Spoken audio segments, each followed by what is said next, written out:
Hello everyone, and welcome back to our shared story at BookWaves. We return to Elizabeth Gaskell Cranford, and this time we journey deep into the past to uncover a heartbreaking family secret that has cast a long shadow over the town. We will finally learn the full, tragic tale of poor Peter. But Cranford life, as always, continues. After this glimpse into a painful history, we return to the present for a whirlwind of social calls, tea parties, and the formidable arrival of a real-life ladyship.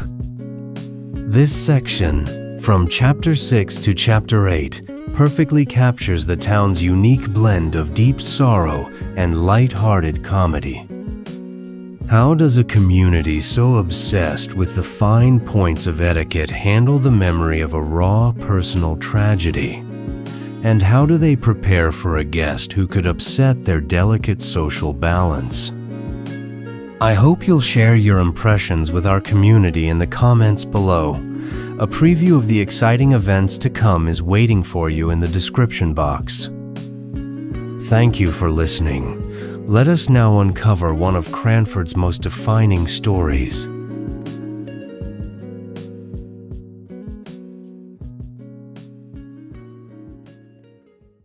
Chapter 6.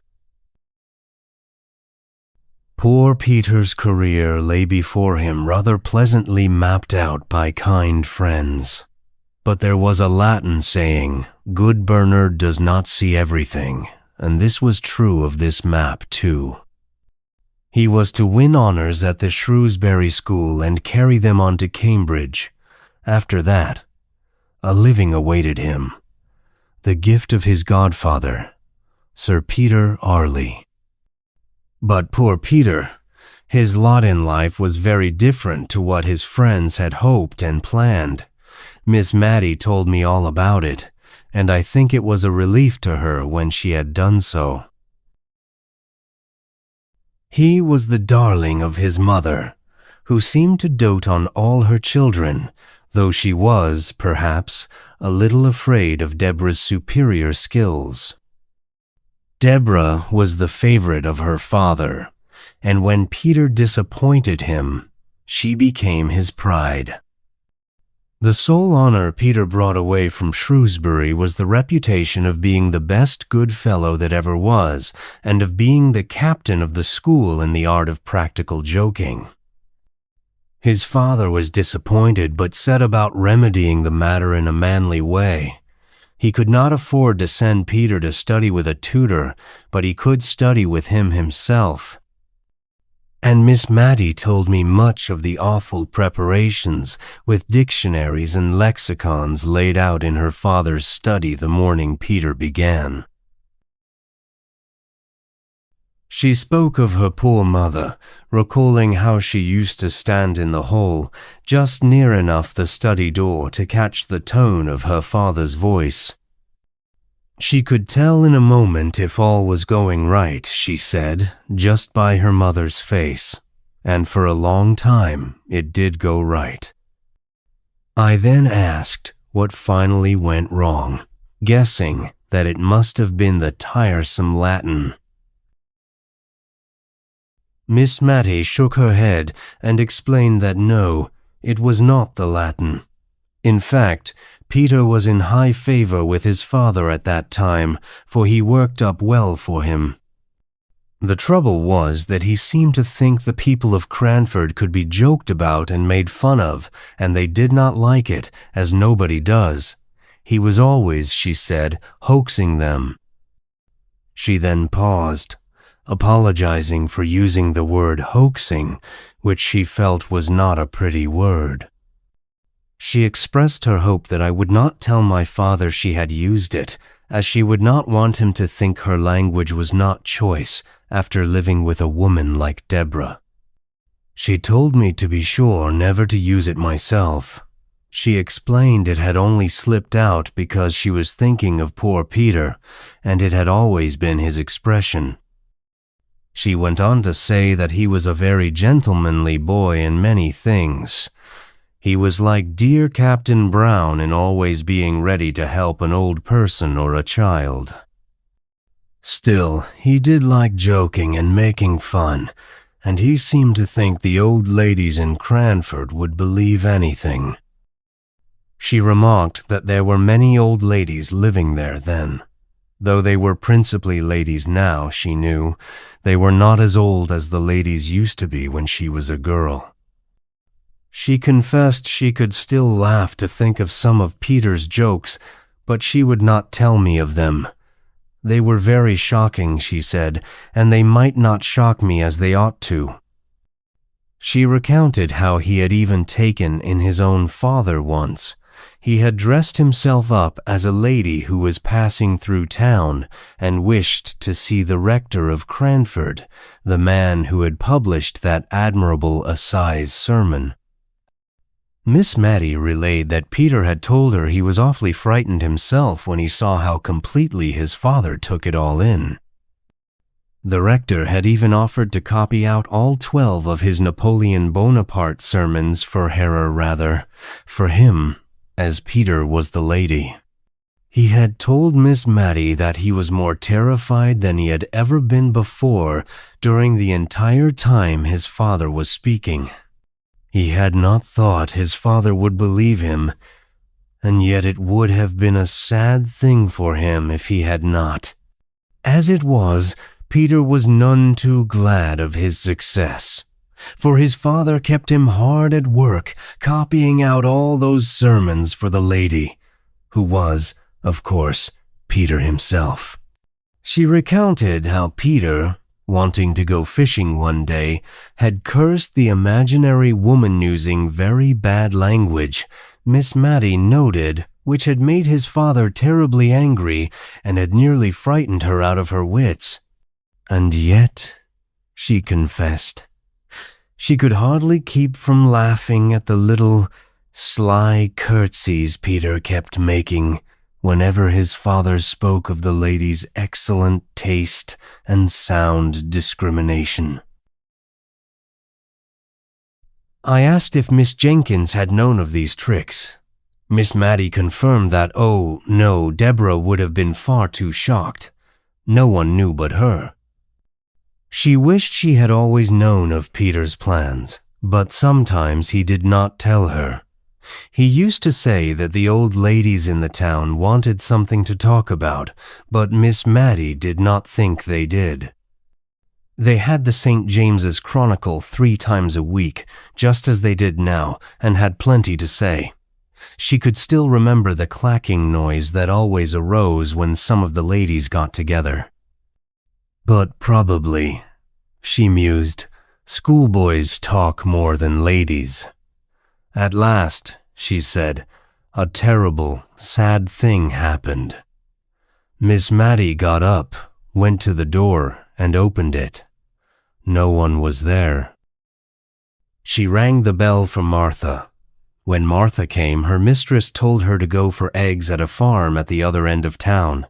She promised to lock the door after her and asked if she was afraid to go. Martha replied not at all, as Jem Hearn would be only too proud to go with her. Miss Matty drew herself up, and as soon as we were alone, she expressed her wish that Martha had more maidenly reserve. She suggested we put out the candle, explaining that we could talk just as well by firelight. With the room now lit only by the hearth, she began her story. It was a very still, quiet day, she remembered, with lilacs all in flower, so she supposed it was spring. Her father had gone out to see some sick people in the parish. She recollected seeing him leave the house with his wig and his hat and cane. What possessed our poor Peter, she did not know. He had the sweetest temper, and yet he always seemed to like to plague Deborah. His sister never laughed at his jokes and thought him ungenteel and not careful enough about improving his mind, and that vexed him.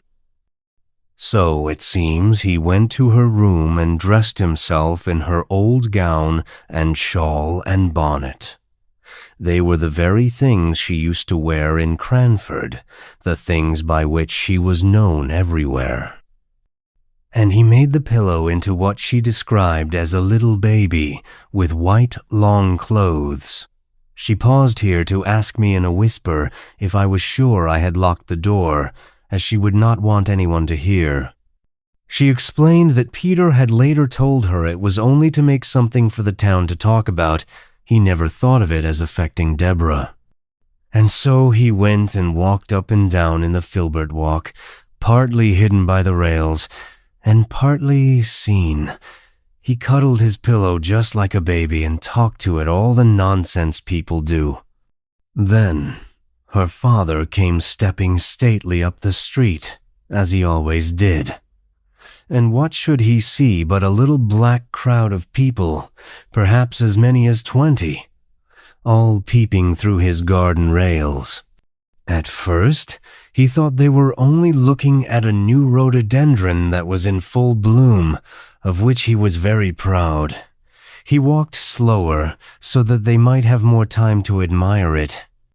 He even wondered if he could make a sermon out of the occasion, perhaps finding some relation between the rhododendrons and the lilies of the field, her poor father. When he came nearer, he began to wonder that they did not see him, but their heads were all so close together, peeping and peeping. Her father was soon amongst them, meaning, he later said, to ask them to walk into the garden with him, to admire the beautiful vegetable production. But then, she trembled to think of it, he looked through the rails himself and saw. She did not know what he thought he saw, but old Claire had told her his face went a shade of grayish-white with anger, and his eyes blazed out under his frowning black brows. He spoke out, she said, oh, so terribly. He bade them all to stop where they were, ordering that not one of them was to go, not one of them to stir a step. As swift as light he was in at the garden door and down the Filbert walk. He seized hold of poor Peter and tore the clothes from his back bonnet, shawl, gown, and all, and he threw the pillow among the people over the railings. And then he was very, very angry indeed, and before all the people, he lifted up his cane and flogged Peter. Miss Matty explained that the boy's trick on that sunny day, when all had seemed to be going so well, had broken her mother's heart and changed her father for life. It truly did. Old Claire had told her that Peter looked as white as his father and stood as still as a statue to be flogged, while her father struck hard. When her father stopped to take breath, Peter had asked hoarsely, while still standing perfectly quiet, if he had done enough. She did not know what her father said in response, or if he said anything at all. But old Claire had recounted how Peter then turned to the people outside the railing and made them a low bow, one as grand and as grave as any gentleman, before walking slowly into the house. She recalled being in the storeroom at that time, helping her mother make cowslip wine. Now, she could not abide the wine, nor the scent of the flowers. They turned her sick and faint, just as they did on that day when Peter came in. He looked as haughty as any man. Indeed, he looked like a man and not a boy. He told his mother that he had come to say God bless her forever. Miss Matty saw his lips quiver as he spoke, and she believed he did not dare say anything more loving because of the purpose that was in his heart. His mother looked at him, rather frightened and wondering, and asked him what was happening. He did not smile or speak, but put his arms around her and kissed her as if he did not know how to leave off. Before she could speak again, he was gone. They talked it over afterwards, but could not understand it. Her mother bade her go and seek her father to ask what it was all about. She found him walking up and down, looking very highly displeased. He instructed her to tell her mother that he had flogged Peter and that the boy had richly deserved it. Miss Matty said she dared not ask any more questions. When she told her mother what he had said, her mother sat down, quite faint, for a minute. Miss Matty remembered seeing the poor withered cowslip flowers thrown out on the leaf heap a few days later to decay and die there. There was no making of cowslip wine that year at the rectory, nor, indeed, ever after. Miss Matty recalled that presently her mother went to her father. She remembered thinking of Queen Esther and King Ahasuerus, for her mother was very pretty and delicate, while her father looked as terrible as the king. Some time after, they came out together. Her mother then told her what had happened, and that she was going up to Peter's room. At his father's desire, though this was to be kept a secret from Peter to talk the matter over with him.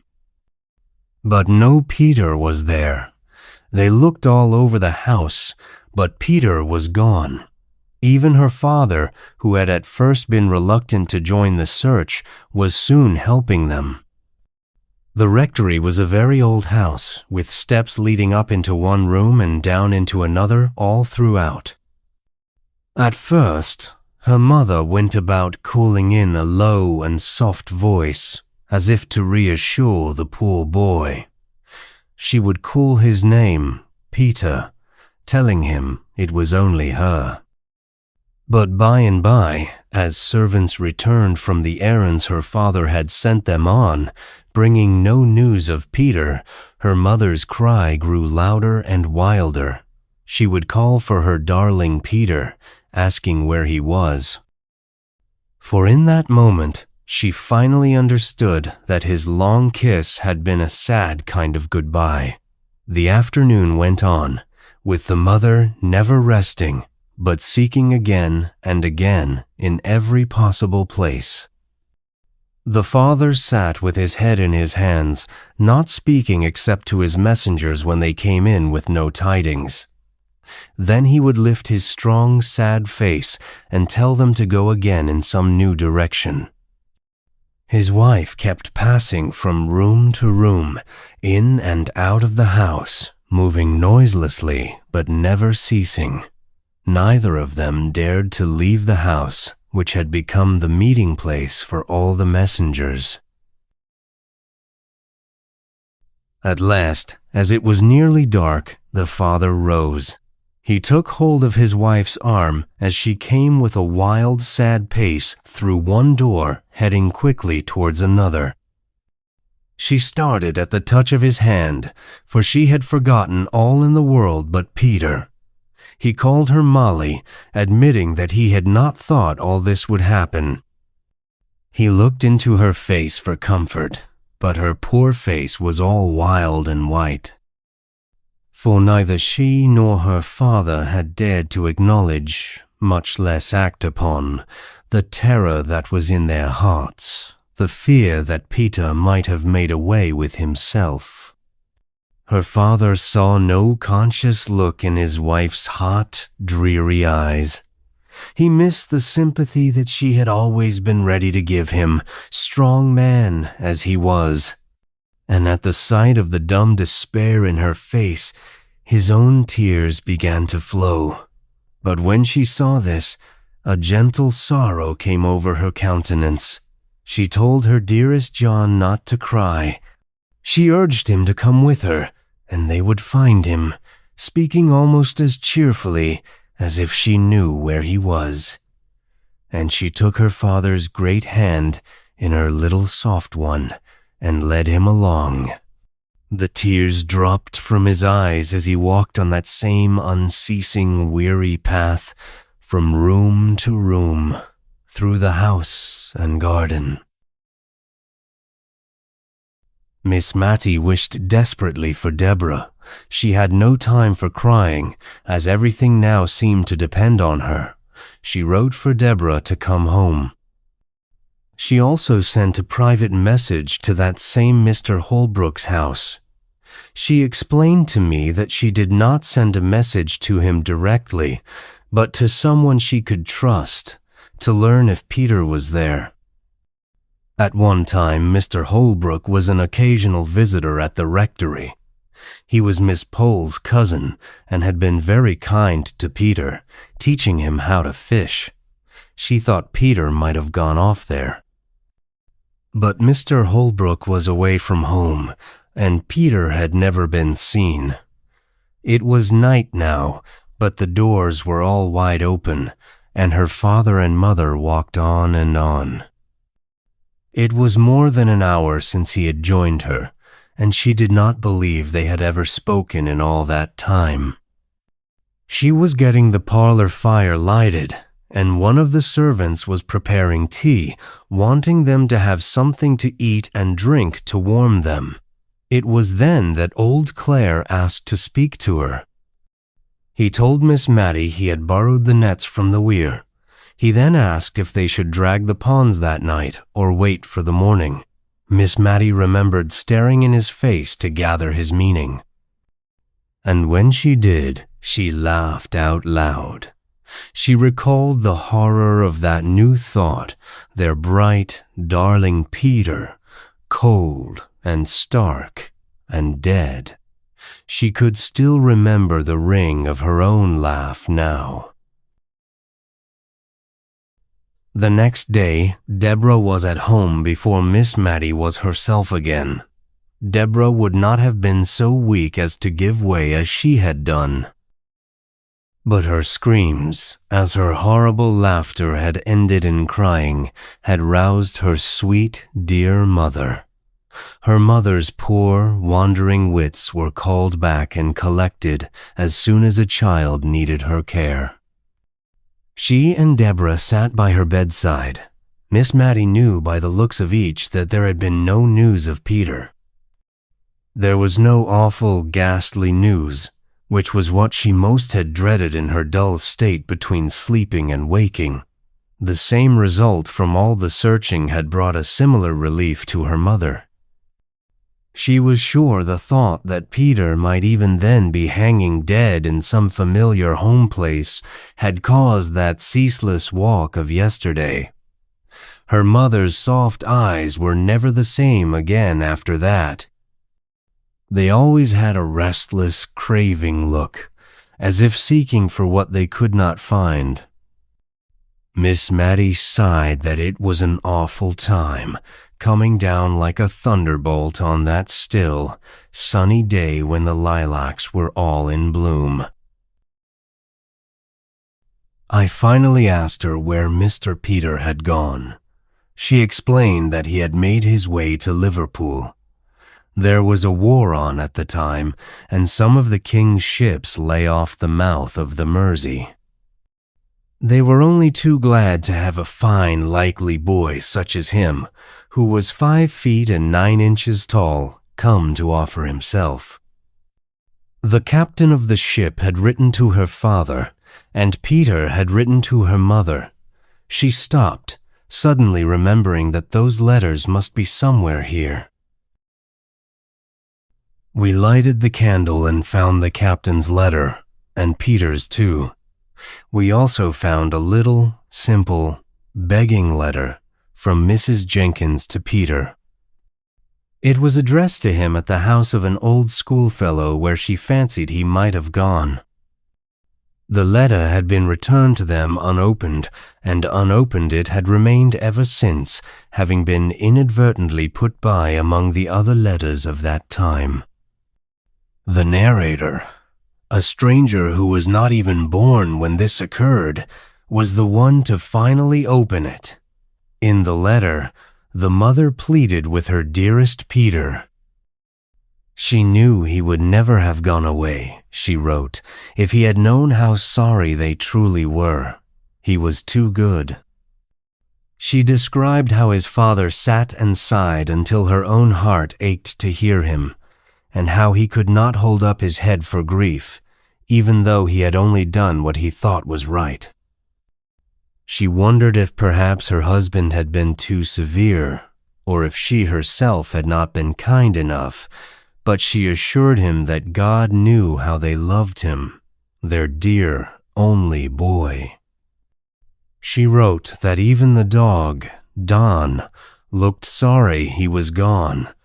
She ended with a plea for him to come back and make them happy, and a final, hopeful statement that she knew he would come back. But Peter did not come back. That spring day was the last time he ever saw his mother's face. The captain's letter had summoned the father and mother to Liverpool instantly if they wished to see their boy. But by some wild chance of life, the captain's letter had been detained somewhere, somehow. Miss Matty went on to explain that it was race time, and all the post horses in Cranford were gone to the races. Her father and mother had set off in their own small carriage, but, she lamented, they were too late. The ship was gone. She then urged me to read Peter's letter to his mother. It was full of love and sorrow and pride in his new profession. It also showed a sore sense of his disgrace in the eyes of the people at Cranford. But it ended with a passionate entreaty for her to come and see him before he left the Mersey. He wrote that they might go into battle, and that he hoped they would defeat the French, but that he must see his mother again before that time. Miss Matty whispered then that she had been too late. Just too late. We sat in silence, pondering the full meaning of those sad, sad words. At length, I asked Miss Matty to tell me how her mother bore it. She replied that her mother was patience itself. She had never been strong, and this had weakened her terribly. She described how her father would sit looking at her, appearing far more sad than she was.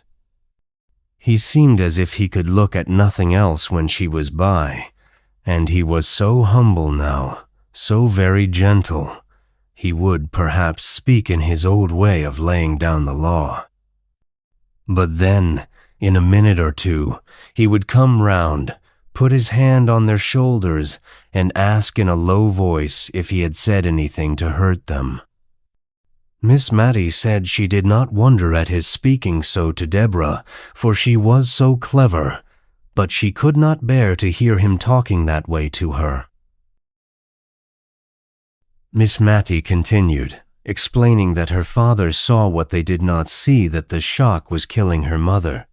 She paused to ask me to put out the candle, saying she could talk better in the dark.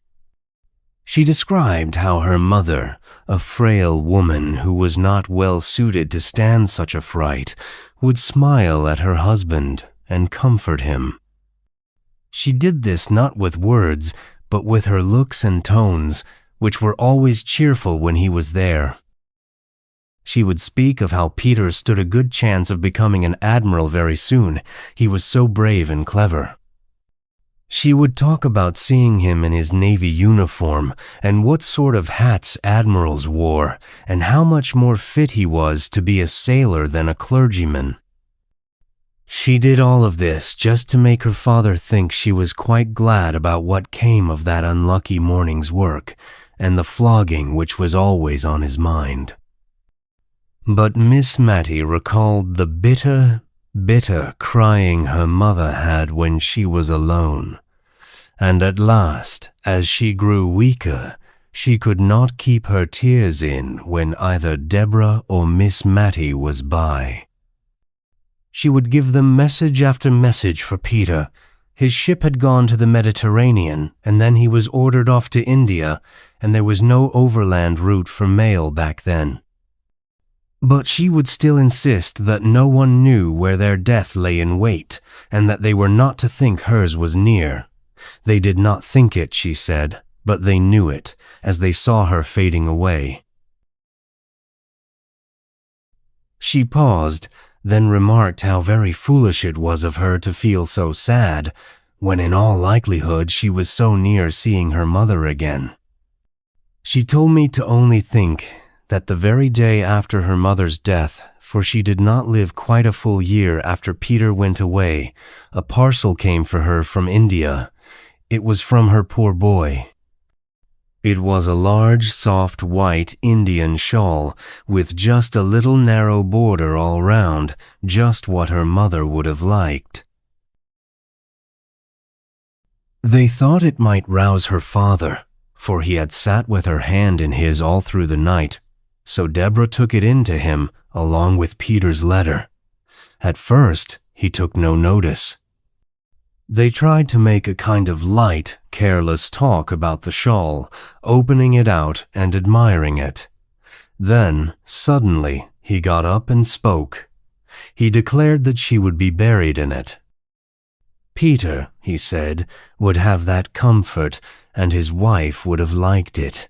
Miss Matty admitted that perhaps it was not reasonable, but one gives people in grief their own way. Her father took the shawl up and felt it. He remarked that it was just the kind of shawl she had wished for when she was married, but her mother had not given it to her. He lamented that he had not known of it until after, or she would have had it then. But, he declared, she would have it now. Miss Matty described how lovely her mother looked in her death. She had always been pretty, and now she looked fair and waxen and young, younger even than Deborah, as she stood trembling by her side. They decked her in the long soft folds, and she lay smiling as if pleased, and people came, all of Cranford came, to beg to see her, for they had loved her dearly. The countrywomen brought posies, and old Clare's wife brought some white violets and begged that they might lie on her breast. Miss Matty recalled that on the day of her mother's funeral, Deborah had told her that even if she had 100 offers, she would never marry and leave their father. Miss Matty thought it was not very likely she would have so many, perhaps not even one, but it was not less to her credit to say so. She was a daughter to him like none there ever was, before or since. When his eyes failed him, she read book after book, and wrote and copied, and was always at his service in any parish business. She could do many more things than her poor mother could. She even once wrote a letter to the bishop for her father, but he missed his wife sorely, a fact the whole parish noticed. It was not that he was less active. Miss Matty thought he was more so, and more patient in helping everyone. She had done all she could to set Deborah at liberty to be with him, knowing she herself was good for little, and that her best work in the world was to do odd jobs quietly and set others at liberty. But her father, she finished, was a changed man. I asked if Mr. Peter ever came home. Miss Matty said yes, once. He came home as a lieutenant. He did not get to be an admiral. She described how he and her father became such great friends. Her father took him into every house in the parish. He was so proud of him. He never walked out without Peter's arm to lean upon. Deborah used to smile, though Miss Matty did not think they ever laughed again after their mother's death, and would say that she felt quite put in a corner. Not that her father did not always want her when there was letter writing or reading to be done or anything to be settled. After a pause, I asked what happened then. Miss Matty explained that Peter went to sea again, and by her father died, blessing them both and thanking Deborah for all she had been to him. Of course, their circumstances were changed. Instead of living at the rectory and keeping 3 maids and a man, they had to move to this small house and be content with a servant who did all the work. But, as Deborah used to say, they had always lived genteelly, even if circumstances had compelled them to simplicity. She ended with a quiet sigh for poor Deborah. I then asked about Mr. Peter. Miss Matty sighed that there had been some great war in India, the name of which she forgot, and they had never heard of Peter since then. She believed he was dead herself. She confessed that it sometimes fidgeted her that they had never put on mourning for him. And then again, when she would sit by herself and all the house was still, she thought she could hear his step coming up the street. Her heart would begin to flutter and beat, but the sound always went past, and Peter never came. She then thought she heard Martha return, and said she would go to the door herself, as she could always find her way in the dark. A blow of fresh air, she added, would do her aching head some good, so she pattered off.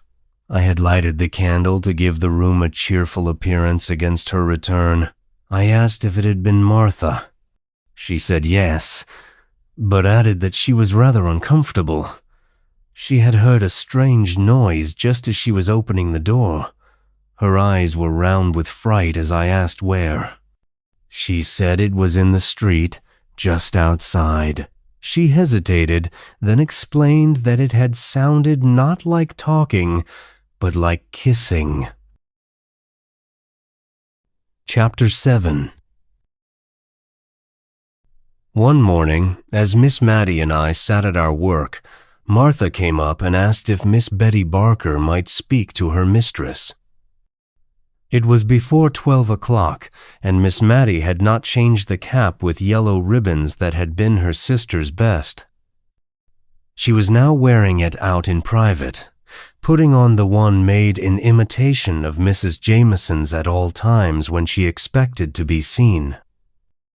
Miss Matty assented, and quickly disappeared to change the ribbons, while Miss Barker came upstairs. But as she had forgotten her spectacles and was rather flurried by the unusual time of the visit, I was not surprised to see her return with one cap on top of the other. She was quite unconscious of it herself, and looked at us with bland satisfaction, nor do I think Miss Barker perceived it. For besides the fact that she was not so young as she had been, she was very much absorbed in her errand, which she delivered with an oppressive modesty that found vent in endless apologies. Miss Betty Barker was the daughter of the old clerk at Cranford, who had officiated in Mr. Jenkins' time. She and her sister had held pretty good situations as ladies' maids and had saved enough money to set up a milliner's shop, which was patronized by the ladies in the neighborhood. Lady Arley, for instance, would occasionally give the Miss Barkers the pattern of an old cap of hers. They would immediately copy it and circulate it among the high society of Cranford. I say high society because the Miss Barkers had caught the trick of the place and prided themselves upon what they called their aristocratic connection. They would not sell their caps and ribbons to anyone without a pedigree. Many a farmer's wife or daughter turned away, huffed, from the select millinery. They went instead to the universal shop, where the profits from brown soap and moist sugar enabled the proprietor to go straight to London for his fashions. He had once said Paris, but found his customers too patriotic and John Bullish to wear what the French wore.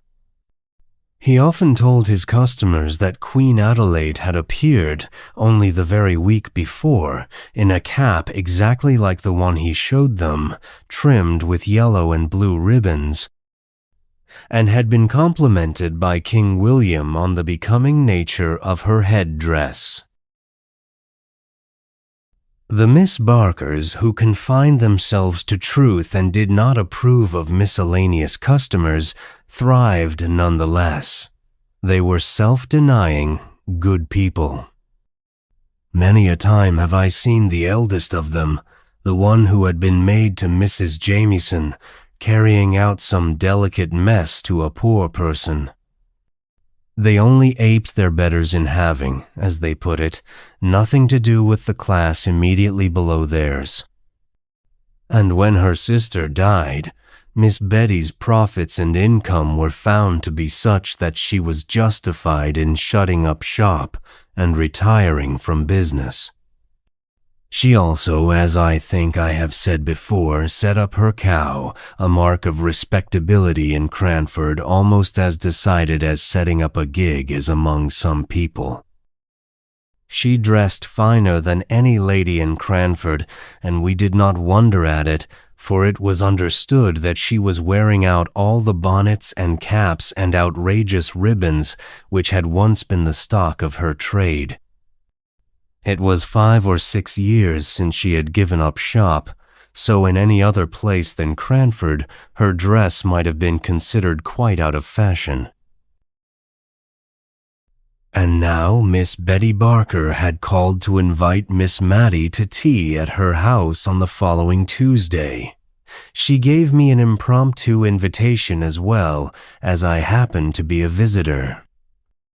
Though I could see she had a little fear that since my father had gone to live in Drumble, he might have engaged in what she called the horrid cotton trade, and so dragged his family down out of aristocratic society. She prefaced this invitation with so many apologies that my curiosity was quite excited. Her presumption, she explained, was to be excused. I wondered what she could have done. She seemed so overpowered by it that I could only think she had written to Queen Adelaide to ask for a receipt for washing lace.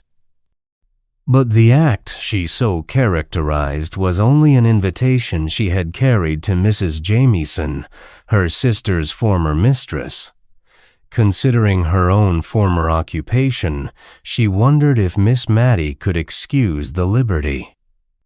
For a moment, I thought she had found out about the double cap and was going to rectify Miss Matty's headdress.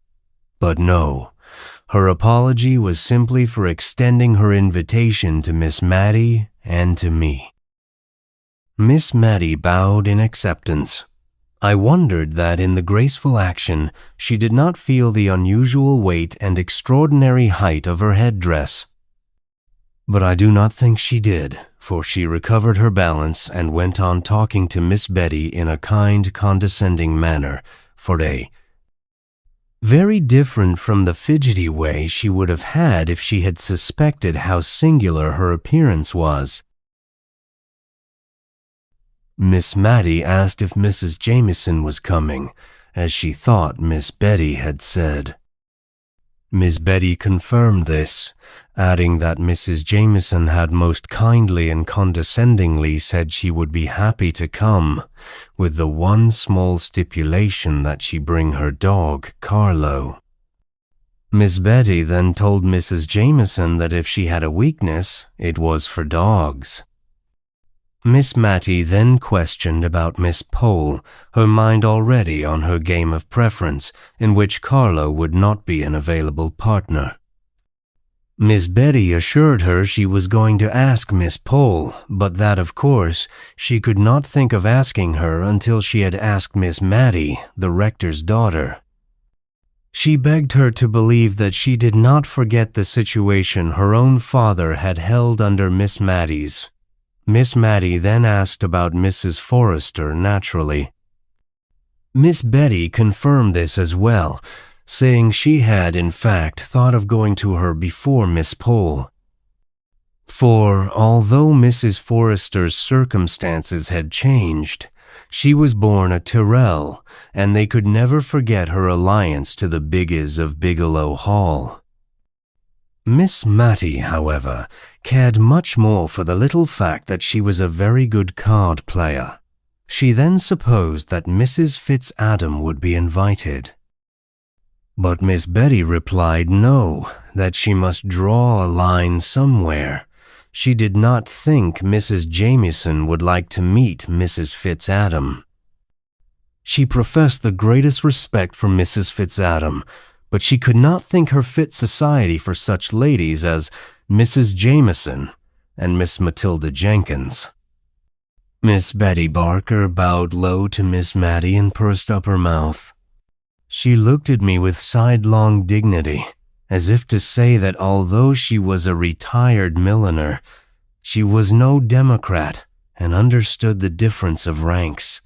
She ended by begging Miss Matilda to come as near to 6:30 as possible, explaining that Mrs. Jamieson dines at 5, but had kindly promised not to delay her visit beyond that time.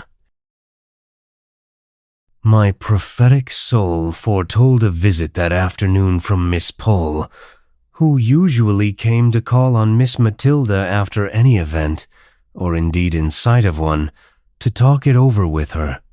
When she arrived, she and Miss Matty compared notes. Miss Pole remarked that Miss Betty had told her it was to be a choice and select few.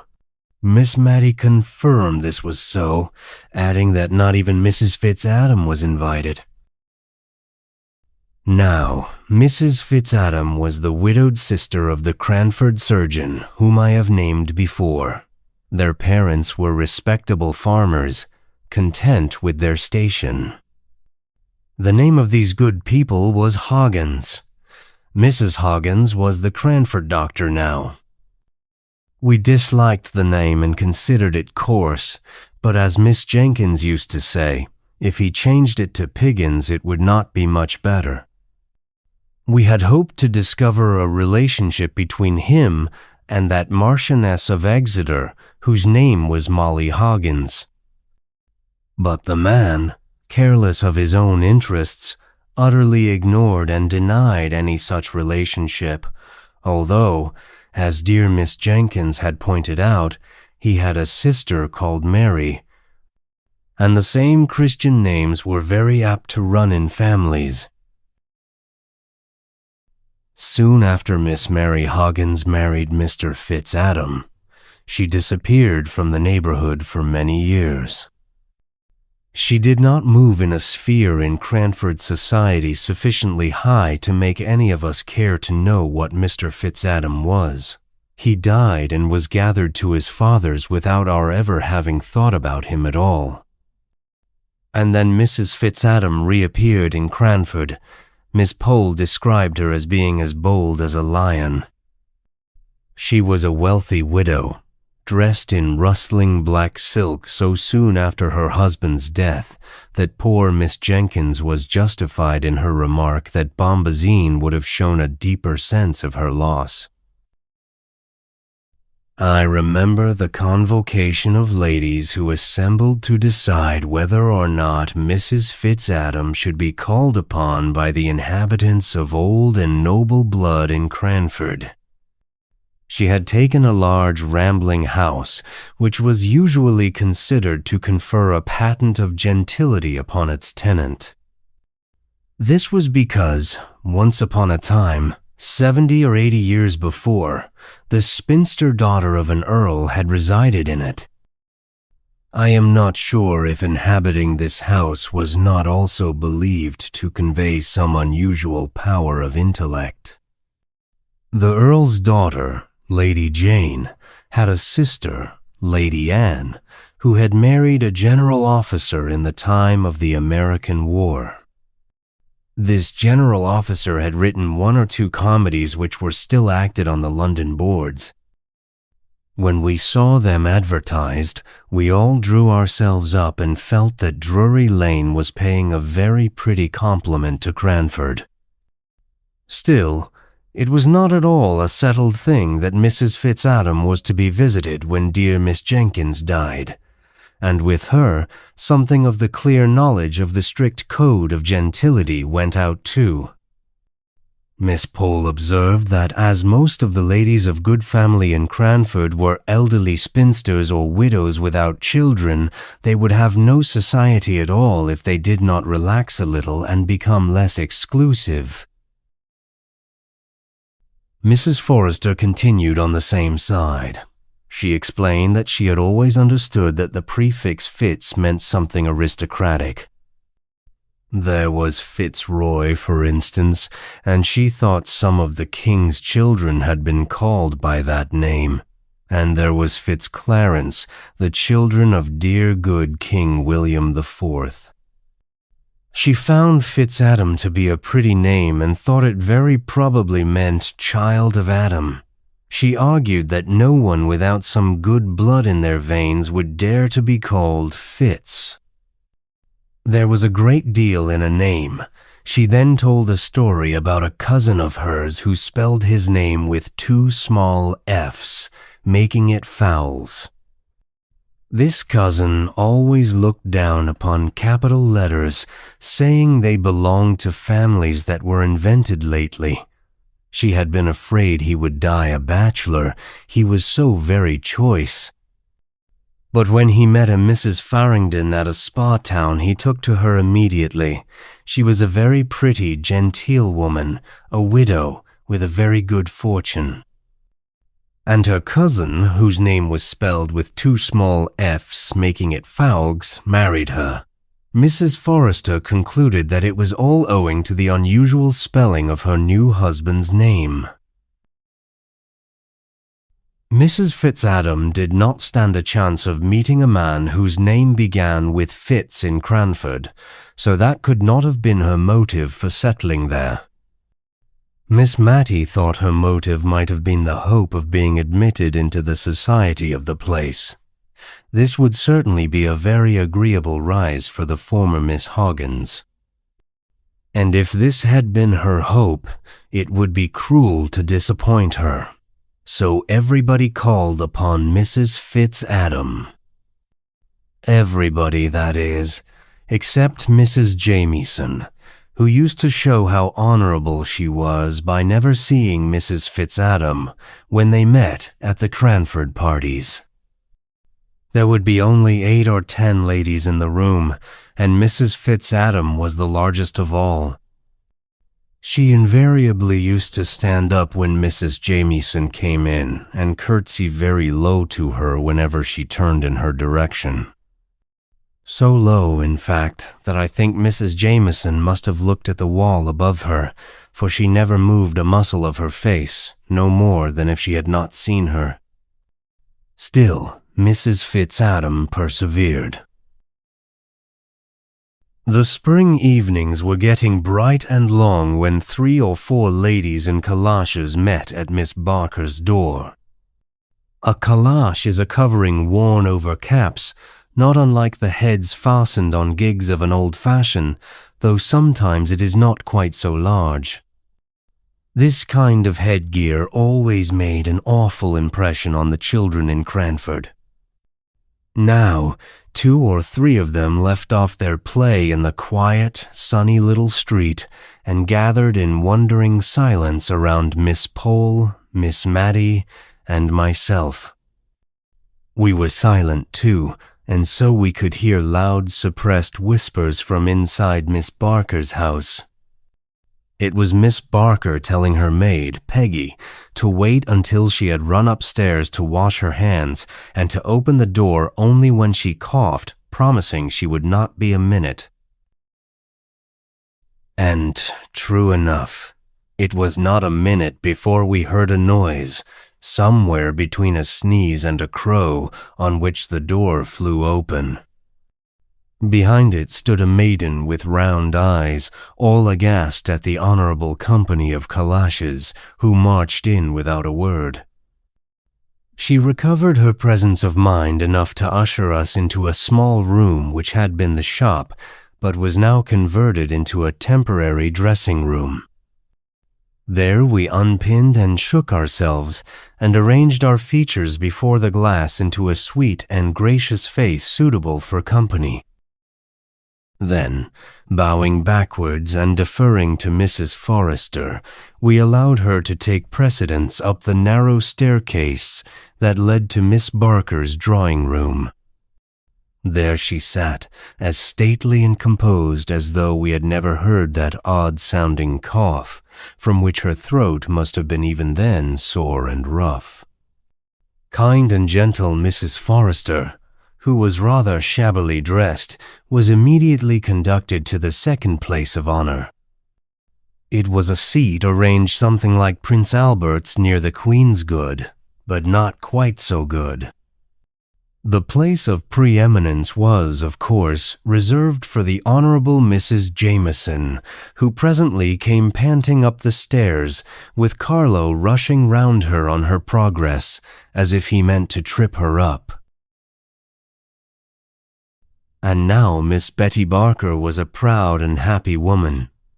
She stirred the fire and shut the door, and sat as near to it as she could, quite on the edge of her chair.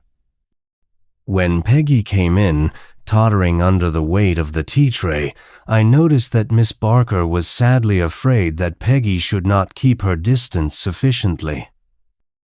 She and her mistress were on very familiar terms in their intercourse in everyday life.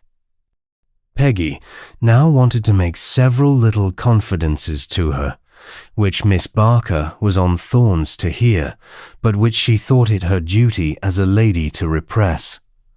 So she turned away from all Peggy's asides and signs. But she made one or two answers that were quite out of place to what was said. At last, seized with a bright idea, she exclaimed about poor, sweet Carlo, saying she was forgetting him. She urged the poor little doggy, as she called him, to come downstairs with her, to have its tea. In a few minutes she returned, looking as bland and benignant as before. But I thought she had forgotten to give the poor little doggy anything to eat, judging by the avidity with which he swallowed down chance pieces of cake. The tea-tray was abundantly loaded. I was pleased to see it, I was so hungry, but I was afraid the ladies present might think it was vulgarly heaped up. I know they would have thought so in their own houses, but somehow the heaps disappeared here.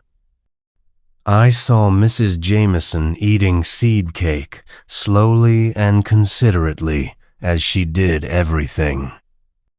I was rather surprised, for I knew she had told us, on the occasion of her last party, that she never had it in her house because it reminded her so much of scented soap. She always gave us Savoy biscuits. However, Mrs. Jameson was kindly indulgent to Miss Barker's want of knowledge of the customs of high life. To spare her feelings, she ate 3 large pieces of seed cake with a placid, ruminating expression of countenance that was not unlike a cow's. After tea, there was some little demur and difficulty. We were 6 in number. 4 could play at preference, and for the other 2, there was cribbage. But all, except myself, were anxious to be of the pool. I was rather afraid of the Cranford ladies at cards, for it was the most earnest and serious business they ever engaged in. Even Miss Barker, while declaring she did not know Spadille from Manille, was evidently hankering to take a hand. The dilemma was soon put an end to by a singular kind of noise. If the daughter-in-law of a baron could ever be supposed to snore, I should have said Mrs. Jameson did so then. Overcome by the heat of the room and inclined by nature to doze, the temptation of that very comfortable armchair had been too much for her, and Mrs. Jameson was nodding. Once or twice she opened her eyes with an effort and calmly but unconsciously smiled upon us. But by and by, even her benevolence was not equal to this exertion, and she was sound asleep. I heard Miss Barker whisper at the card table to her 3 opponents whom, notwithstanding her ignorance of the game, she was beating most unmercifully. She said it was very gratifying to her indeed to see how completely Mrs. Jameson felt at home in her poor little dwelling. She felt that Mrs. Jameson could not have paid her a greater compliment. Miss Barker provided me with some literature in the shape of 3 or 4 fashion books, which were handsomely bound and 10 or 12 years in age. She put a little table and a candle for my especial benefit, observing that she knew young people liked to look at pictures. Carlo lay and snorted and started at his mistress's feet. He, too, was quite at home. The card table was an animated scene to watch, with 4 ladies' heads, their caps bobbing and nodding, all nearly meeting over the middle of the table in their eagerness to whisper quick enough and loud enough.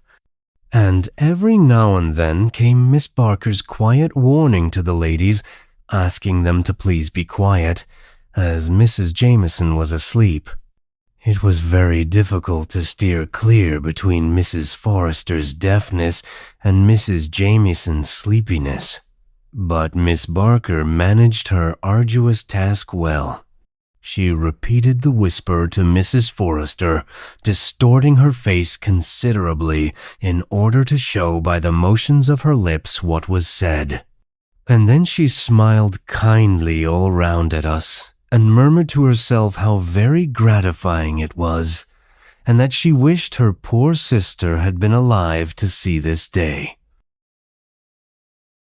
Presently the door was thrown wide open. Carlo started to his feet with a loud snapping bark, and Mrs. Jameson awoke.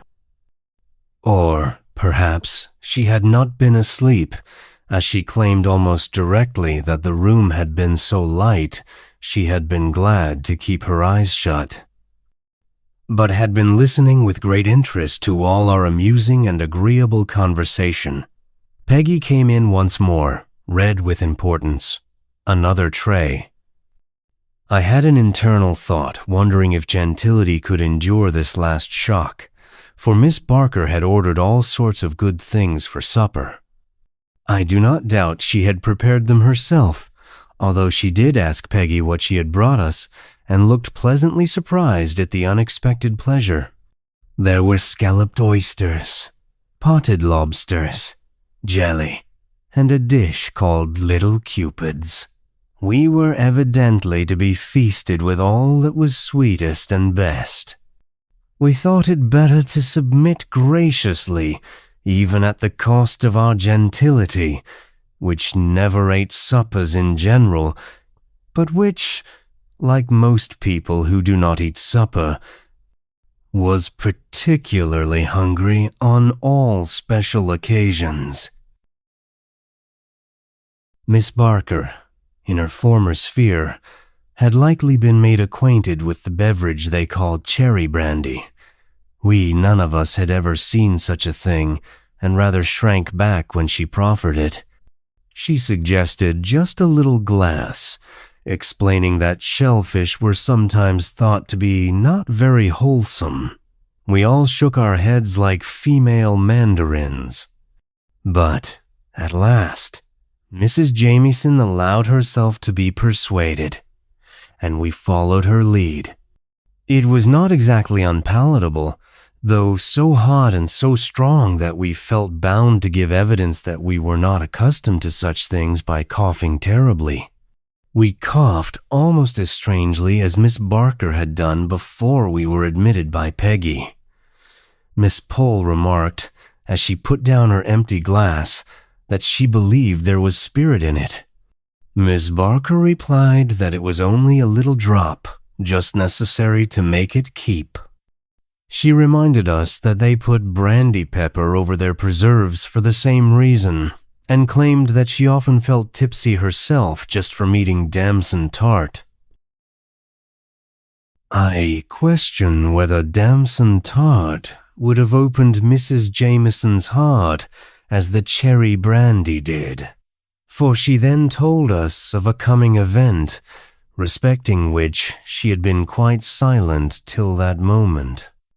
She announced that her sister-in-law, Lady Glenmire, was coming to stay with her. There was a chorus of surprise, and then a pause. Each one rapidly reviewed her wardrobe as to its fitness to appear in the presence of a baron's widow. For, of course, a series of small festivals were always held in Cranford on the arrival of a visitor at any of our friends' houses. We felt very pleasantly excited on the present occasion. Not long after this, the maids and the lanterns were announced. Mrs. Jameson had the sedan chair, which had squeezed itself into Miss Barker's narrow lobby with some difficulty, and most literally stopped the way. It required some skillful maneuvering on the part of the old chairman to edge and back and try at it again, and finally to succeed in carrying their burden out of Miss Barker's front door. They were shoemakers by day, but when summoned to carry the sedan, they dressed up in a strange old livery of long coats with small capes, from the same era as the sedan itself. Then we heard their quick pit-a-pat along the quiet little street as we put on our calashes and pinned up our gowns. Miss Barker hovered about us with offers of help, which, if she had not remembered her former occupation and wished us to forget it, would have been much more pressing. Chapter 8. Early the next morning, directly after 12, Miss Pole made her appearance at Miss Matty's 1212. Some very trifling piece of business was alleged as a reason for the call, but there was evidently something behind. At last, the real reason came out. She began by saying that we would think her strangely ignorant, but she was truly puzzled as to how they ought to address Lady Glenmire. She asked if one should say, "Your Ladyship," where one would say, "you," to a common person.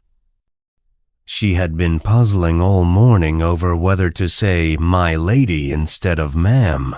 She then appealed to Miss Matty, who had known Lady Arley, asking if she would kindly tell her the most correct way of speaking to the peerage. Poor Miss Matty!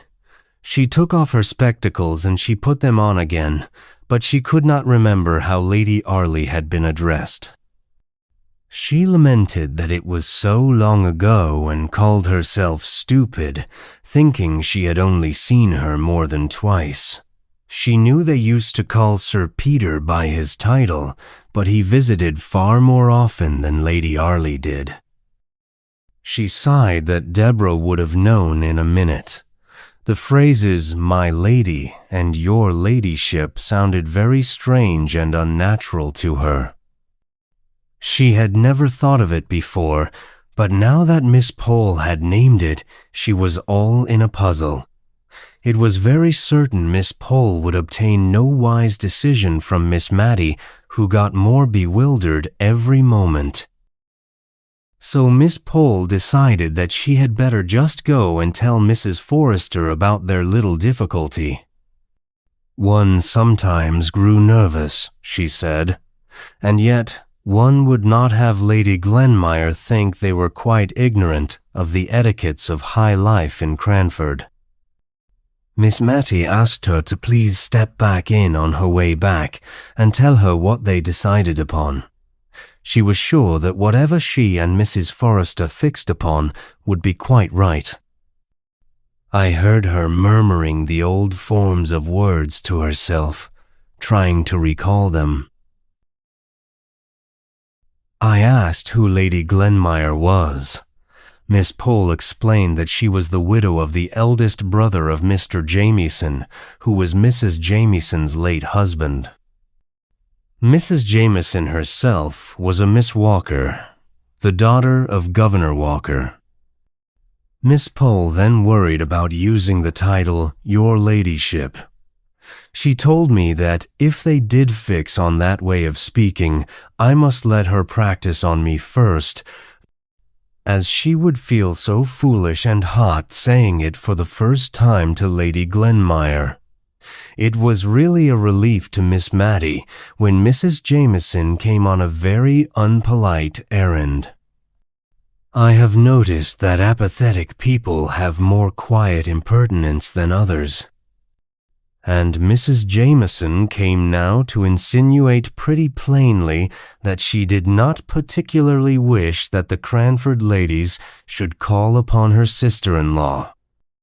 I can hardly say how she made this clear, for I grew very indignant and warm while she, with slow deliberation, was explaining her wishes to Miss Matty. Miss Matty, a true lady herself, could hardly understand the feeling which made Mrs. Jameson wish to appear to her noble relation as if she only visited county families. She remained puzzled and perplexed long after I had found out the object of Mrs. Jameson's visit. When she finally did understand the drift of the honorable lady's call, it was pretty to see with what quiet dignity she received the intimation that was so uncourteously given. She was not in the least hurt, for she was of too gentle a spirit for that, nor was she exactly conscious of disapproving of Mrs. Jameson's conduct. But I am sure there was something of this feeling in her mind, which made her pass from the subject to others in a manner that was less flurried and more composed than usual. Mrs. Jameson was, indeed, the more flurried of the two, and I could see she was glad to take her leave. A little while afterwards, Miss Pole returned, red and indignant. She declared that, to be sure, she had found out from Martha that they were not to call on Lady Glenmire. She had met Mrs. Jameson midway between their houses, and the woman had told her directly. It had taken her so by surprise, she lamented, that she had nothing to say. She wished she had thought of something very sharp and sarcastic, and was sure she would think of something that night. She then went on to belittle the lady's status, remarking that Lady Glenmire was but the widow of a Scotch baron after all. She had gone to look at Mrs. Forrester's peerage to see who this lady was who was to be kept under a glass case, a widow of a Scotch peer who never sat in the House of Lords and was likely as poor as Job. And she was the fifth daughter of some Mr. Campbell or other.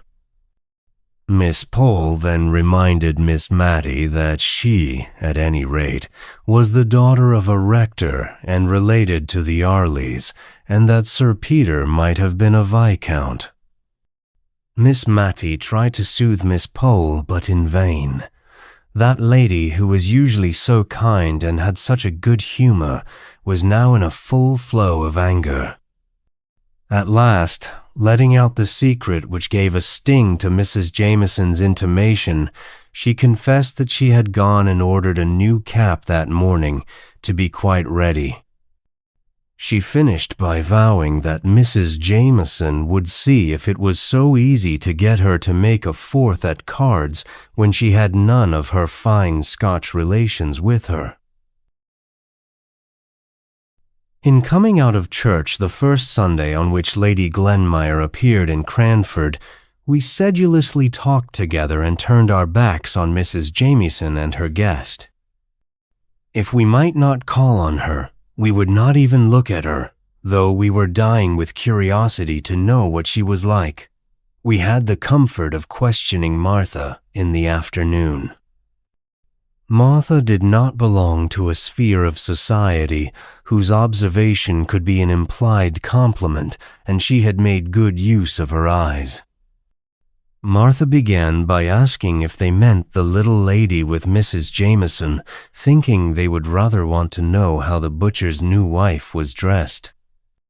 Miss Pole exclaimed with exasperation, as if they cared about a Mrs. Smith, but she fell silent as Martha resumed her speech.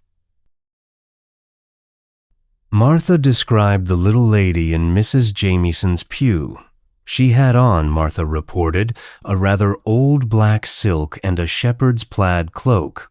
She had very bright black eyes and a pleasant, sharp face. She was not overly young, but Martha guessed she was younger than Mrs. Jamieson herself. She had looked up and down the church like a bird and had nipped up her petticoats when she came out, as quick and sharp as ever Martha had seen.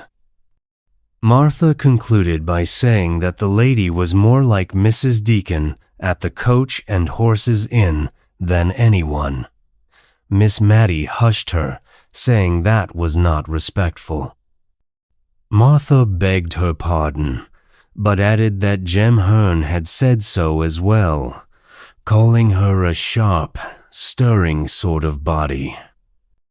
Miss Pole corrected her, supplying the word lady. Martha then amended her statement, describing her as a lady who was like Mrs. Deacon. Another Sunday passed away, and we still averted our eyes from Mrs. Jameson and her guest. We made remarks to ourselves that we thought were very severe, almost too much so. Miss Matty was evidently uneasy at our sarcastic manner of speaking. Perhaps by this time Lady Glenmire had found out that Mrs. Jameson's was not the gayest, liveliest house in the world. Perhaps Mrs. Jameson had found out that most of the county families were in London, and that those who remained were not so alive as they might have been to the circumstance of Lady Glenmire being in their neighborhood. Great events spring out of small causes. So I will not pretend to say what induced Mrs. Jameson to alter her determination of excluding the Cranford ladies and send notes of invitation all round for a small party on the following Tuesday. Mr. Mulliner himself brought them round. He would always ignore the fact of there being a back door to any house and gave a louder rat-tat than his mistress. He had 3 little notes, which he carried in a large basket, in order to impress his mistress with an idea of their great weight, though they might easily have gone into his waistcoat pocket. Miss Matty and I quietly decided that we would claim a previous engagement at home. It was the evening she usually made lighters for the candles from all the notes and letters of the week. Since her accounts were always made straight on Mondays, it was a natural arrangement that this task fell upon a Tuesday evening. This gave us a legitimate excuse for declining Mrs. Jameson's invitation. But before our answer was written, in came Miss Pole, with an open note in her hand. She expressed her satisfaction, remarking that it was better late than never. She added that she could have told Lady Glenmire that she would be glad enough of their society before a fortnight was over. Miss Matty confirmed they were also asked for Tuesday evening. She then invited Miss Pole to bring her work across and drink tea with them that night instead. She confessed that her excuse did not seem quite strong enough, but that if Miss Pole would come, her conscience would be quite at ease, and luckily the note was not yet written. I saw Miss Pole's countenance change while Miss Matty was speaking. She asked if Miss Matty really meant not to go. Miss Matty quietly said no, and that she supposed Miss Pole would not go either. Miss Pole hesitated, then replied rather briskly that yes, she thought she would go. Seeing Miss Matty's surprise, she explained that one would not like Mrs. Jameson to think that anything she could say was of consequence enough to give offense. It would be a kind of letting down of themselves, which she, for one, would not like.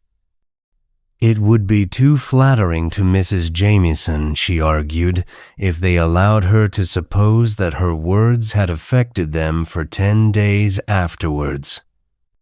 Miss Matty conceded that it was perhaps wrong to be hurt for so long, and that maybe Mrs. Jamieson had not meant to vex them. But she still felt she could not bring herself to go after what had been said.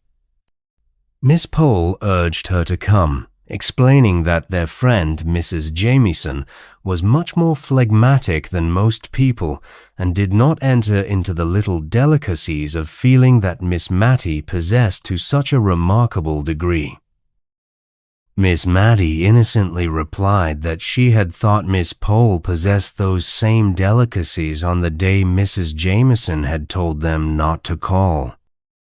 But Miss Pole, in addition to her delicate feelings, possessed a very smart cap which she was anxious to show to an admiring world, and so she seemed to forget all her angry words from a fortnight before. She was ready to act on what she called the great Christian principle of forgiving and forgetting. She lectured dear Miss Matty on this head for so long that she absolutely ended by assuring her it was her duty, as a deceased rector's daughter, to buy a new cap and go to the party. And so, their reply was changed from one of regretfully declining to one of being most happy to accept. The expenditure on dress in Cranford was principally on that one article of caps. If their heads were buried in smart new caps, the ladies were like ostriches and cared not what became of their bodies. They wore old gowns and white, venerable collars. They wore any number of brooches, up and down and everywhere. Some had dog's eyes painted in them. Some were like small picture frames with mausoleums and weeping willows neatly executed in hair inside. And some, again, held miniatures of ladies and gentlemen, sweetly smiling out of a nest of stiff muslin. With old brooches for a permanent ornament and new caps to suit the fashion of the day, the ladies of Cranford always dressed with chaste elegance and propriety, as Miss Barker had once prettily expressed it. And with 3 new caps and a greater array of brooches than had ever been seen together at one time since Cranford was a town, Mrs. Forrester, Miss Matty, blessed from Olve, and Miss Pole appeared on that memorable Tuesday evening. I counted 7 brooches myself on Miss Pole's dress. 2 were fixed negligently in her cap, one of which was a butterfly made of Scotch pebbles that a vivid imagination might believe to be a real insect. One fastened her net neckerchief, another her collar. One ornamented the front of her gown, midway between her throat and waist, and another adorned the point of her stomacher. Where the 7th was I have forgotten, but it was somewhere about her, I am sure. But I am getting on too fast in describing the dresses of the company. I should first relate the gathering on the way to Mrs. Jamieson's. That lady lived in a large house just outside the town. A road which had once been a street ran right before the house, opening out upon it without any intervening garden or court. Whatever the sun was about, it never shone on the front of that house. To be sure, the living rooms were at the back, looking on to a pleasant garden. The front windows only belonged to kitchens, rooms for the housekeepers and pantries. And in one of them, Mr. Mulliner was reported to sit. Indeed, looking askance, we often saw the back of a head covered with hair powder, which also extended over the collar of his coat down to his very waist. This imposing back was always engaged in reading the St. James's Chronicle, opened wide. This, in some degree, accounted for the length of time the said newspaper was in reaching us. We were equal subscribers with Mrs. Jameson, though, in right of her rank, she always had the first reading of it. This very Tuesday, the delay in forwarding the last number had been particularly aggravating.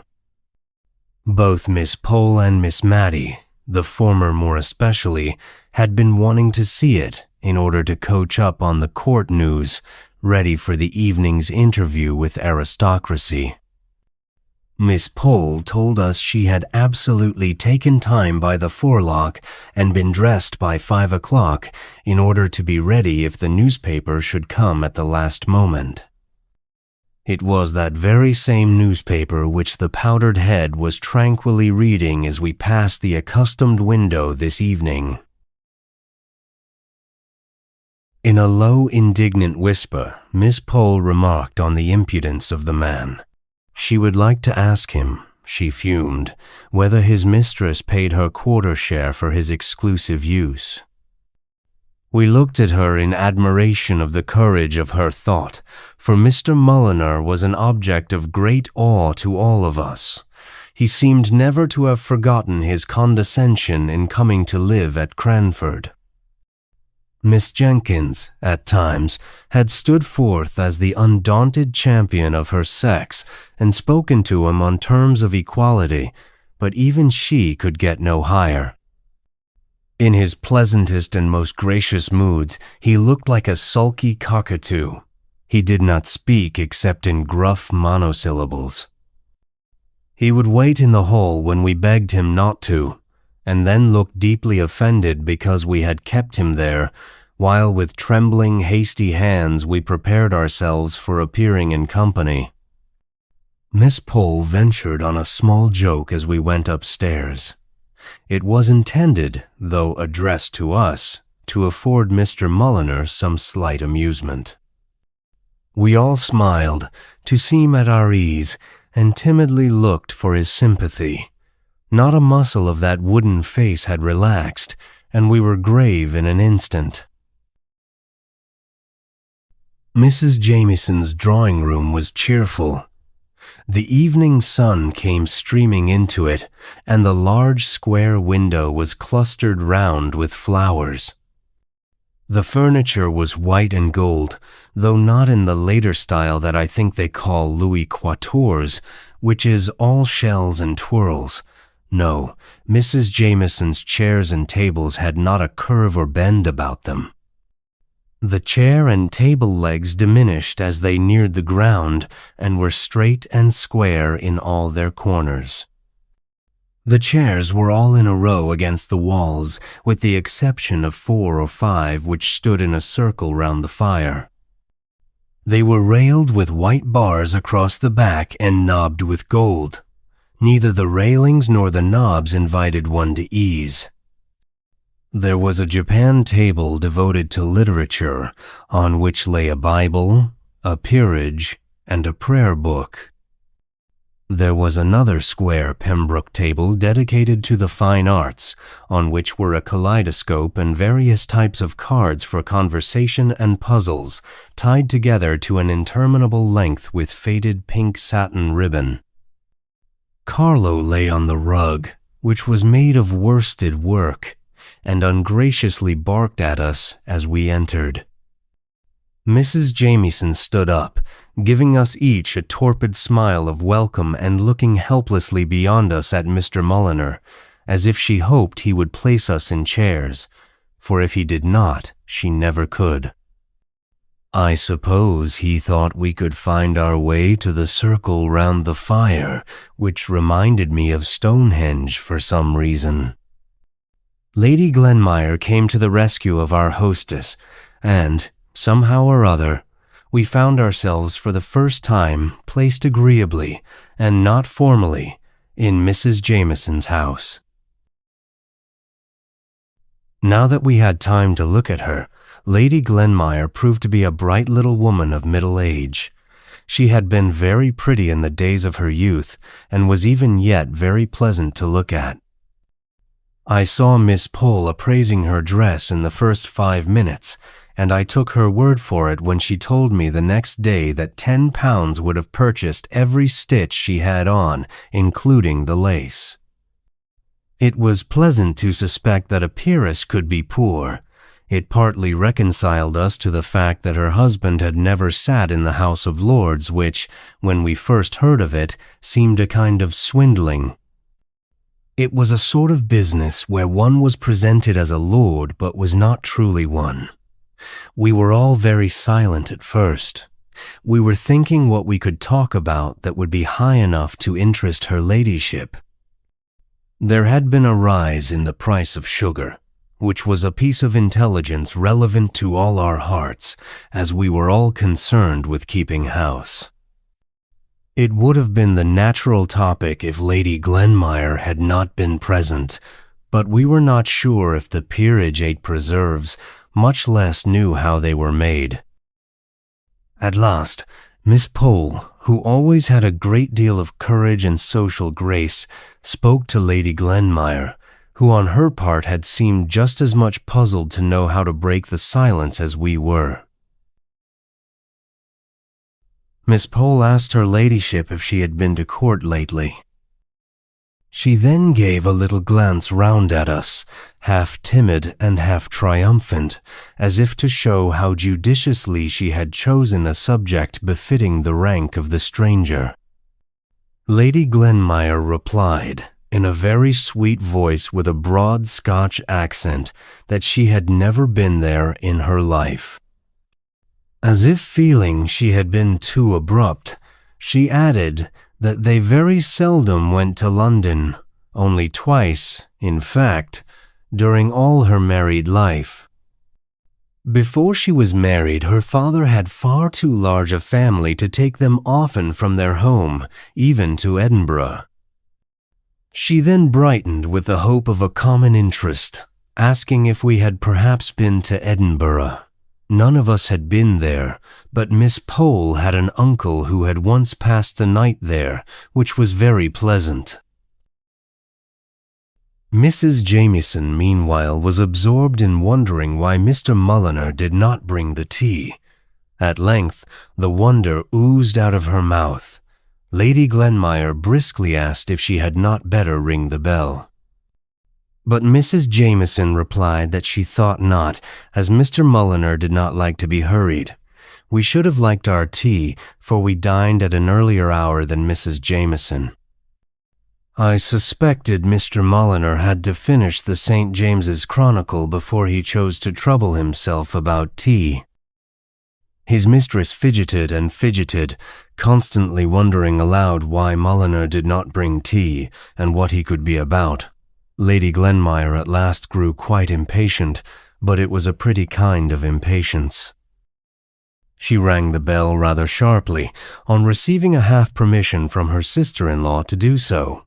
Mr. Mulliner appeared in dignified surprise. Mrs. Jamieson could only explain that Lady Glenmire had rung the bell, she believed, for tea. In a few minutes tea was brought. Very delicate was the china, very old the plate, very thin the bread and butter, and very small the lumps of sugar. Sugar was evidently Mrs. Jamieson's favorite economy. I question if the little filigree sugar tongs could have opened themselves wide enough to take up a piece of a good and honest size.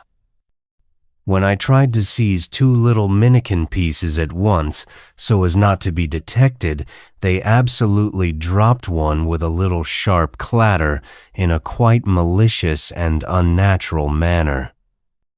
But before this happened, we had had a slight disappointment.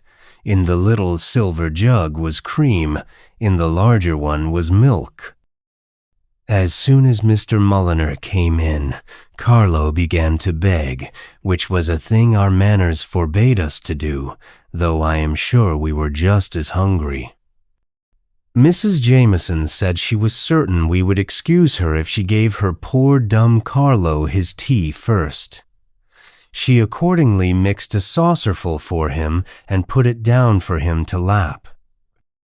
She then told us how intelligent and sensible the dear little fellow was, explaining that he knew cream quite well and constantly refused tea with only milk in it, so the milk was left for us. We silently thought we were quite as intelligent and sensible as Carlo, and felt as if insult were added to injury when we were called upon to admire the gratitude he showed by wagging his tail for the cream which should have been ours. After tea, we thawed down into subjects from common life. We were thankful to Lady Glenmire for having proposed some more bread and butter. This mutual want made us better acquainted with her than we ever could have been by talking about the court, though Miss Pole did say she had hoped to learn of the dear Queen's health from someone who had seen her. The friendship begun over bread and butter extended on to cards. Lady Glenmire played preference to admiration and was a complete authority as to ombre and quadrille. Even Miss Pole quite forgot to use the formal titles of My Lady and Your Ladyship. She spoke of basto and spadille just as quietly as if we had never held the great Cranford Parliament on the subject of the basto. Proper mode of addressing a peeress. As a proof of how thoroughly we had forgotten that we were in the presence of one who might have sat down to tea with a coronet on her head, Mrs. Forrester related a curious little fact to Lady Glenmire. It was an anecdote known to the circle of her intimate friends, but of which even Mrs. Jameson was not aware.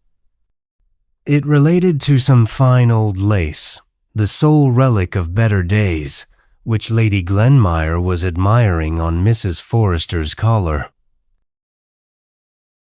Mrs. Forrester confirmed that such lace could not be got now for either love or money. She had been told, she said, that it was made by the nuns abroad who could not make it now even there. But she mused that perhaps they could, now that the Catholic Emancipation Bill had been passed. In the meantime, she treasured her lace very much. She dared not even trust the washing of it to her maid, who was the little girl from the charity school I have named before, but who sounded quite grand when referred to simply as my maid. She always washed it herself, and once it had a narrow escape. She explained that, of course, her ladyship would know that such lace must never be starched or ironed. Some people washed it in sugar and water, and some in coffee, to make it the right yellow color. But she herself had a very good recipe for washing it in milk, which stiffened it enough and gave it a very good creamy color. She had tacked it together and put it to soak in milk when, unfortunately, she left the room. On her return, she found her cat on the table, looking very like a thief, but gulping uncomfortably, as if it were half choked with something it wanted to swallow and could not. She asked if we could believe it, but at first she had only pitied the creature, until, all at once, she looked and saw the cup of milk was empty, completely cleaned out.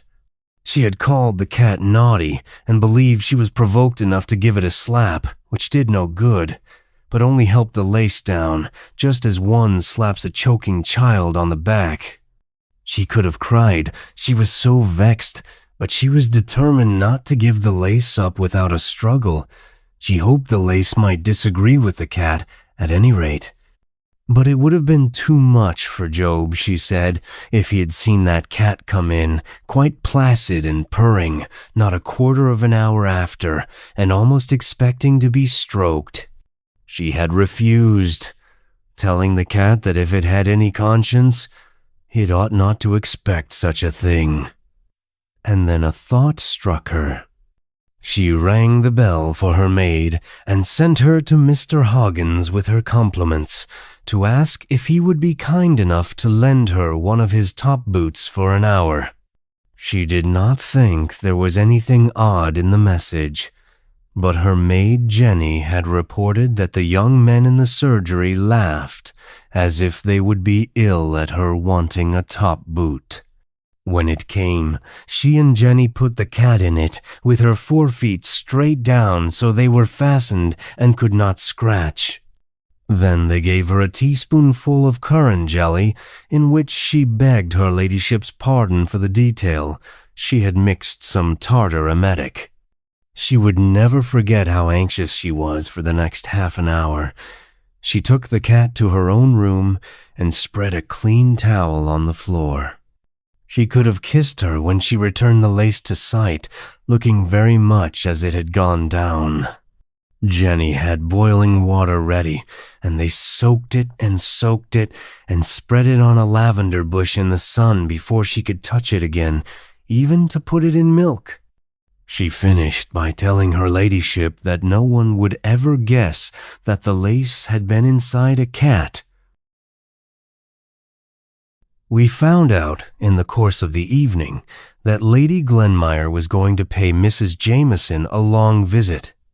She had given up her apartments in Edinburgh and had no ties to take her back there in a hurry. On the whole, we were rather glad to hear this, for she had made a pleasant impression upon us. It was also very comfortable to find, from things which dropped out in the course of conversation, that in addition to many other genteel qualities, she was far removed from what might be called the vulgarity of wealth. As our respective servants were announced, Mr. Jameson asked her regular question, wondering if we did not find walking very unpleasant. It was a query she often posed, as she had her own carriage and always went out in a sedan chair for even the shortest distances. The answers were nearly as much a matter of course. One would remark on how pleasant and still it was at night, another on what a refreshment it was after a party. The last comment was from Miss Matty, who spoke of how beautiful the stars were. Lady Glenmire then asked Miss Matty if she was fond of astronomy.